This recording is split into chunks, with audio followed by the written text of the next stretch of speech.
We want to welcome everybody today to the Realizing Your Worth podcast series, where we interview experienced corporate citizenship professionals, just like yourself, most likely, about all things employee giving and or volunteering.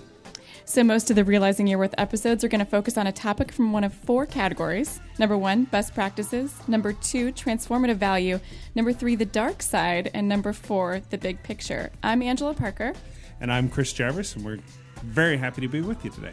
This week, we're going to focus mostly on best practices, and we're going to move toward the end, toward the conversation about how those practices lead to transformative value. So you've got a little bit of a blended podcast today. We have Laura Asiala. She's the Director of Client Relations and Public Affairs at PYXERA Global. Laura, can you take a second and tell us a little bit about your role and your background? I would be happy to. I'm so happy to be here today with Realized Worth and to talk about something that I have such great passion for and wonderful experience of being able to make a career out of it. I worked for about 30 years in multinational corporations that were focused on manufacturing. I spent a lot of time in the specialty chemicals industry in particular. And over the better part of 3 decades, I had experiences in finance, marketing, human resources, corporate communications, and corporate citizenship. And when I took an early retirement package from the company that I had been working with the longest, I was able to transition from being a client of PYXERA Global to coming to work for them as their Senior Director of Client Relations and Public Affairs. Okay, so Laura, is this a bit of a cautionary tale for all other clients of PYXERA that they are so great to work with that you may end up losing key people like your corporate citizenship people?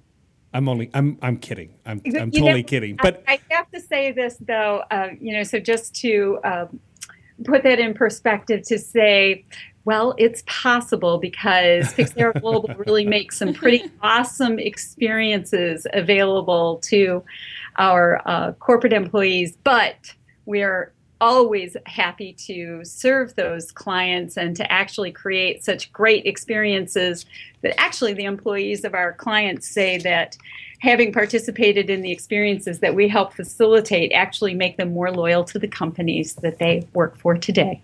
Well, that's great. I mean, you're not going to get any stronger endorsement than I liked it so much. I went to work for them. That's fantastic. Now, PYXERA Global has been around for 25-ish years, has worked in 90-some countries. Right now, you're in a couple dozen different countries doing all kinds of very complicated, over my pay grade type of work with big companies. Can you flesh out a bit of a picture for us? I'm sure Angela and I have a bunch of questions we want to ask you about, but let's start with the most obvious one.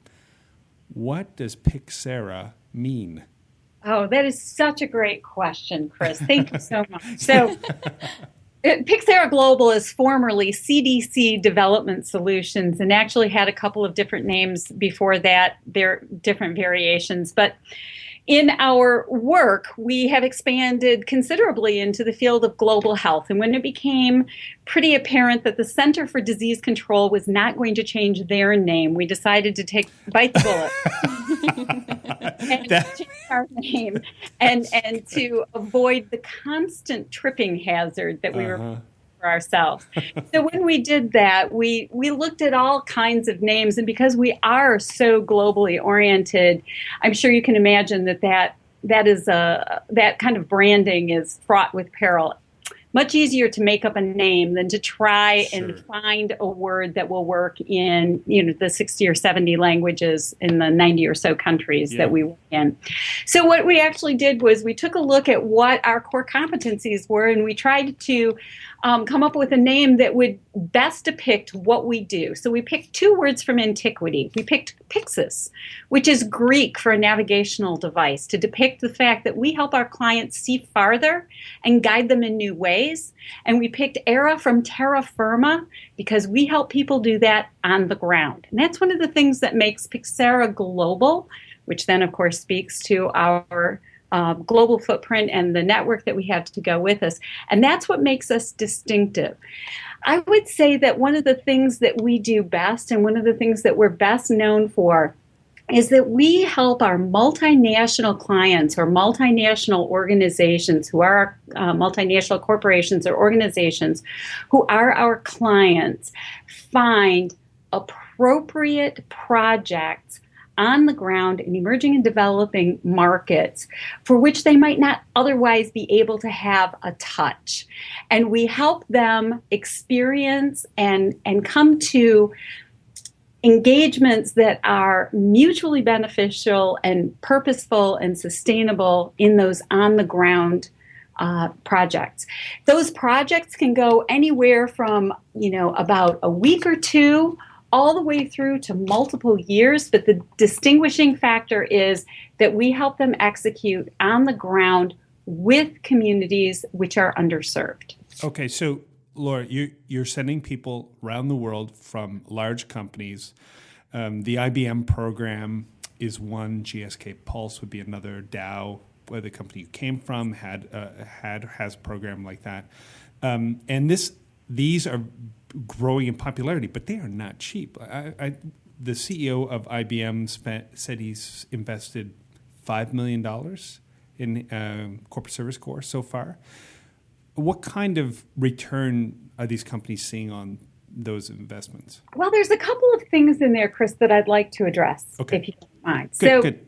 The first thing that I want to address is the programs that you're talking about, which are our international corporate volunteer programs, also referred to sometimes as global pro bono. Those are the shorter term projects that we help clients with, and they are generally anywhere from, like I said, 1 to 2 weeks. The most common is 4 weeks. They can extend for 3 to 6 months, and that's where corporations take employees and place them in specific, essentially service learning projects on the ground in underserved communities. The other two areas that PYXERA Global also has a practice in, which isn't exactly on volunteerism, is in developing local content for sustainable supply chains. Those are projects that are more multi-year, as well as integrated community development. Again, those are longer-term projects that we do in partnership with corporations. But let me go back to the corporate volunteer groups, international corporate volunteer groups, because that's where you were talking about the IBM Service Corps. Sure. And before you do that, let's just clarify the other ones. When you, because I remember talking to somebody last year at the conference, and by the way, there's a conference coming up in D.C., April 7th and 8th. It's your 5th conference. It is our 5th conference. Yep. And it was fantastic to be there last year with you guys. And I heard about local content last year, and to be honest, given my background in nonprofits, I thought it meant something like education content or just materials. But you're actually talking about dealing with fairly sophisticated supply chain issues and developing the ability of companies to source locally for their initiatives. That's exactly right. In fact, one of the things that is, growing in recognition, especially in countries that are rich in natural resources, but not perhaps rich in the kind of market infrastructure or other kinds of business infrastructure, is that they want to be able to leverage and take advantage, and this is totally appropriate, of the natural resources with which they've been blessed. So how is it that we actually build a sustainable economic ecosystem so that we are building the capacity locally? Many of these governments are now insisting that companies in mining or oil and drilling are actually employing or using certain local content. The problem is, if folks don't have the capacity to be a good supplier, then it's really a problem, and it puts the supply chain at risk. So one of the things that PYXERA Global does is work with multinational corporations who are already in country or perhaps planning to go in country in order to assess the local community, to develop programs that will bring the local folks up to the standard to be able to meet the purchasing requirements of large multinationals. Laura, this sounds a lot like what shared value, the shared value initiative refers to Michael Porter and Mark Kramer as local clusters as one of the three hallmarks of shared value. Now that framework that they rolled out in 2011, they referred to it earlier, obviously, but in terms of formalized framework. But you've been doing this a little bit longer than that. Yes, and I'm very proud to tell you that we are actually a member of the Shared Value Network and part of the Shared Value Initiative that FSG has put together with Mark Kramer and Michael Porter. So yes, we are very much involved in that effort and very much involved in making that a reality. And that's, when I talked about the terra firma on the ground, frankly, there are a lot of people who can envision that, some really brilliant people who can envision that and put together strategies with regards to that. The thing that PYXERA Global does and has done for the last 25 years is to help make that a reality on the ground. Sure. No, and that is no mean feat. Okay, so I totally interrupted you. No, that's fine. So now going back to the International Corporate Volunteer practice, which IBM is, of course, probably the best known and ought to be the best known because they have sent 2,400 participants from over 52 countries and addressed 800 projects in 34 countries in the last 5 or 6 years. Now, when you said it's expensive, I guess that depends on what you get for your money. So true. Okay. So I don't want to say that $5 million isn't a lot.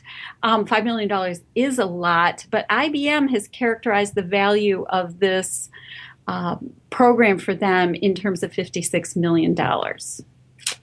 That is a tenfold return on a $5 million investment. And and as I say the $5 million, I have to say, Chris, I'm relying on your fact there because I'm not speaking to it exactly from the information that I have right here at my fingertips right now. But I think you have to take a look at that and say, what is the value that organizations get for it? And as the director of corporate citizenship at a large multinational company, I would say that the benefits that we got from it were really threefold. One of the things that we got from it was a fabulous way for us to engage and develop talent. International Volunteer Corps are very, very often linked directly to leadership development. That's one of the reasons that IBM started the program. It's one of the stated reasons that a number of our clients do that. Dow Chemical, for example, uses the program connecting their leadership development. In fact, they talk about leadership in action through the Dow Sustainability Corps. It's a fantastic way to engage stakeholders, especially stakeholders that maybe you haven't had such great relationships before. It's a great way for corporations to build authentic reputations for corporate social responsibility. And finally, it is a great way for companies to gain insight into emerging and developing markets, which everyone widely acknowledges is where the next great growth is going to be for business. But it's really, really hard to see inside of those markets. When you go on the ground, you have the chance to gain new insights that become then competitively distinctive. Wow, Laura, this is really great stuff, and I know that people listening are feeling, well, I'm hoping that they're feeling as inspired as this information is. This is not only, from the name PYXERA all the way to the work you guys are doing and the real value that you're getting out of it is enormous and inspiring stuff. I want to move a little bit more into the transformational conversation, but one question before we go there, because on a practical level, I can imagine people listening thinking, wow, that is amazing that IBM can spend $5 million and then value it. How many times did you save? Well, they've given us a number at $56 million. So Brilliant. $6 million in value. So, Laura, maybe you can tell us a little bit about not only how much value is being given pro bono-wise to the communities in which IBM Service Corps is operating. Obviously, these communities aren't paying for it. So it's tremendous value delivered to them. Let's talk about the transformative value. And this is something that we talk a lot about at Realized Worth, is the transformative value that occurs within the company to affect the culture of the company. And we can talk about IBM. They're well-known, obviously a well-known organization that's doing it, company that's doing it, but you actually worked at a company where you had a program like this, so maybe you want to talk a little bit about that from your personal experience. But can you explain to us a little bit? I think a lot of practitioners would love to do a program like this, but they're not, their budgets, they're severely under budgeted. Their leadership hasn't quite got on the same train as some other leaders in other companies. What exactly is the value proposition within the company in terms of its culture, in terms of systems, in terms of productivity and that kind of thing? And I wonder if you could speak to a little bit about that. Absolutely. Well, I think that one of the things that is, sort of the big gulp, especially when you talk about the IBM program, because the IBM program is frankly, it's huge. IBM sends 500 volunteers through their corporate service program, this corporate service corps annually. Frankly, that is just a fantastic example, and Stan Litow is often encouraging other Fortune 500 companies to send only 100 per year. Just think of what would happen if every Fortune 500 company sent, quote unquote, only 100. So it's easy to look at that big number, but actually we send teams of 10. Or we send teams of 15 people. So it actually becomes much more affordable than you might first think. So you don't have to do a massive program like IBM does in order to get the value from these types of programs. And again, I think that what we always want to look at is, of course, we have to look at the costs. Of course, we have to look at budgets. But you also have to look at what you get for the money. When you start looking at it that way, international corporate volunteerism or global pro bono becomes extremely efficient and extremely economic. Okay, so talk to us a little bit about that return on investment inside of the company. What have you seen? Okay, so there's usually 3 things that companies gain as a direct result of having this kind of international corporate experience. The first is all about talent development, and we all know that talent is what actually delivers on the value propositions of all companies. So when you talk about talent, you have to talk about attracting, engaging, developing, and retaining that talent. And international corporate volunteer corps are absolutely fantastic, especially for developing global leadership. And we have clients, IBM and the Dow Chemical Company are 2 examples that basically hardwire their leadership development. So for the people that they expect to lead the company in the near and long-term future, they want them to have these types of experiences because it accelerates leadership development along so many different competencies. The second is that these types of activities are fantastic for building and regaining sometimes relationships with stakeholders that are extremely important for your organization. For example, Pfizer has programs whereby they place fellows in programs for 6 months to a year. Merck does the same thing, and their whole purpose there is to gain a better understanding and build capability in nonprofit organizations that are very important for them in order to deliver long-term on their strategies. And Laura, is that just international, that 6 month to 1 year placement project, or do they do that nationally too? With regards to Pfizer, I can't speak to the details of the Global Health Fellows Program at this point in time, but I believe that they're looking at doing it mostly internationally to deliver on their global health value proposition. Okay. And so after a year of being embedded like that, or 6 months, what happens when they come back? Can you walk us through that a little bit, or maybe even give us a picture of how some of those learnings are captured and institutionalized inside of the company? Well, actually, I would really like to do that, except if you don't mind, Chris, I want to talk about the other 2 value propositions. Okay, yeah. No, that's great. Let's do that. We have talent and we have stakeholder engagement. The third area is that these types of projects actually build great reputations, and they're authentic. This is not greenwashing. These are authentic services that companies are placing in place. They're building capacity. They're making skills and expertise available to communities who would not otherwise have that kind of capability in place. And then finally, the thing that is really also transformative, not only for the individuals, for the companies, but you gain great insight by actually working with people in their communities, coming alongside of them. And it gives great insight for innovation, for service, for business.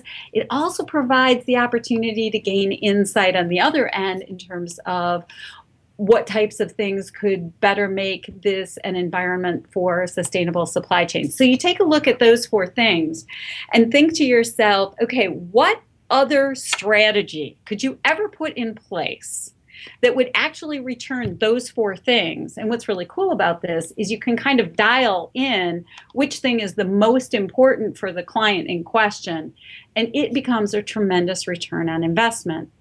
The insight for innovation is something that GlaxoSmithKline, GSK, has actually hardwired.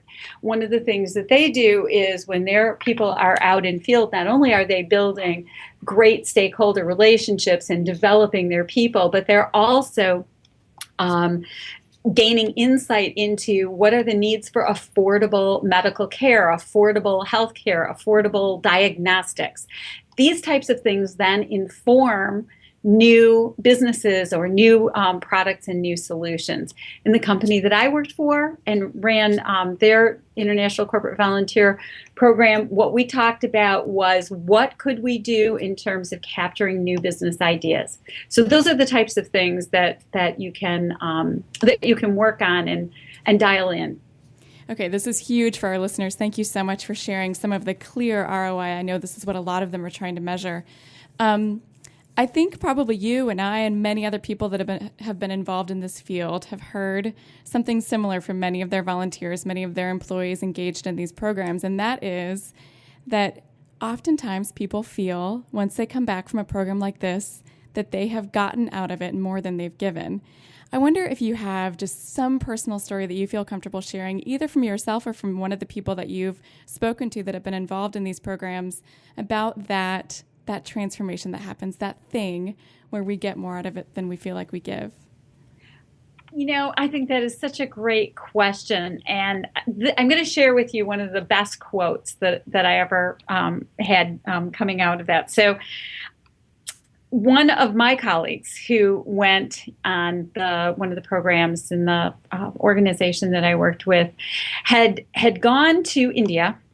And he was very experienced in the company. He was probably 25, 30 years with the company, had been to India several times, had worked extensively with the company's business there, and told me, you know, I really expected when I went on this experience that I would have a lot to contribute because I have a lot of experience and I really have a heart for service and I really wanted to make a contribution.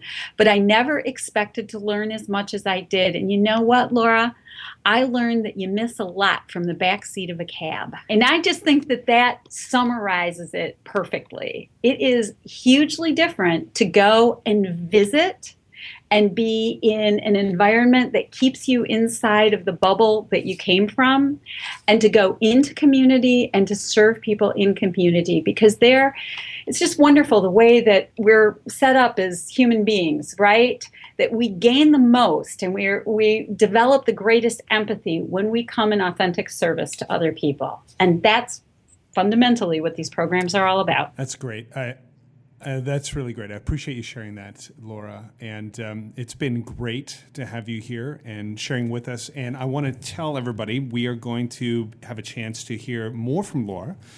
I get the privilege of interviewing her and 4 other panelists at a conference that's occurring in New York City on April 3rd and 4th. It's the Employee Engagement Conference and Citizenship Programs. And if you want more information about it, you can just contact us at Realize Worth. We'd be happy to hook you up and even give you a little discount code. But don't tell anybody, okay? It's just between you and me. And Laura will be there, and PYXERA Global will be very well represented. You can talk to her and others about the program and what they're doing. They're part of this event as well. And it's just been a pleasure having you on the show. Thank you so much, Laura. It's been just a joy, and I'm looking forward to seeing you in New York City. And for listeners who want to connect directly with Laura, read more about PYXERA, you can click on any of the links below. You can also contact Realized Worth directly at contact@realizedworth.com. Laura, again, I just want to thank you. The thing about these quick podcasts is that we just get enough that we want to ask you a whole bunch more questions. So I hope everybody joins us in New York City and we can have a longer conversation. Thanks so much. Thanks. Okay. Thanks, everyone. You make